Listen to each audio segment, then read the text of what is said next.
Hello friends, ಇವತ್ತು ನಾನು ಮೊಳಕೆ ಕಾಳು ಸಾರು ಮಾಡ್ತಾಯಿದ್ದೀನಿ. ಮೊಳಕೆ ಕಾಳಿಗೆ ಅಲಸಂದೆ ಕಾಳು, ಹುರುಳಿಕಾಳು, ಕಡಲೆಕಾಳು, ಹೆಸರು ಕಾಳು ಹಾಕ್ಕೊಂಡಿದ್ದೀನಿ. ಮೊಳಕೆ ತೆಗೆದು ಇಟ್ಟಿದ್ದೀನಿ, ರಾತ್ರಿ ಕಟ್ಕೊಂಡಿಟ್ಟಿದ್ದೀನಿ. ನೋಡಿ ಎಷ್ಟು ಚೆನ್ನಾಗಿ ಮೊಳಕೆ ಎಲ್ಲ ಬಂದಿದೆ.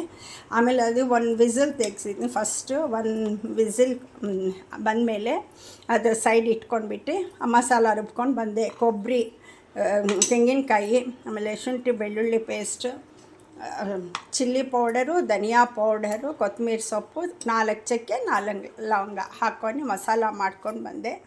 ಆಮೇಲೆ ಎಣ್ಣೆ 1-2 ಸ್ಪೂನ್ಸ್ ಎಣ್ಣೆ ಹಾಕಿದ್ದೀನಿ ಕುಕ್ಕರ್ನಲ್ಲಿ. ಅದು ಎಣ್ಣೆ ಕಾಯ್ದಮೇಲೆ ಅದು ಹೀಟ್ ಆಗಿದ್ಮೇಲೆ ಮಸಾಲ ಹಾಕಿದ್ದೀನಿ. ಆ ಮಸಾಲ ಚೆನ್ನಾಗಿ ಬೆಂದಿದ ಮೇಲೆ ತರಕಾರಿ ಹಾಕಿದ್ದೀನಿ. ನೋಡಿ, ಆಲೂಗಡ್ಡೆ, ಬದನೆಕಾಯಿ, ಟೊಮೆಟೊ ಹಾಕಿ ಸ್ವಲ್ಪ ಬಾಯ್ಲ್ ಹಾಕಿದ ಮೇಲೆ ಉಪ್ಪನ್ನು ಹಾಕಿದ್ನಿ.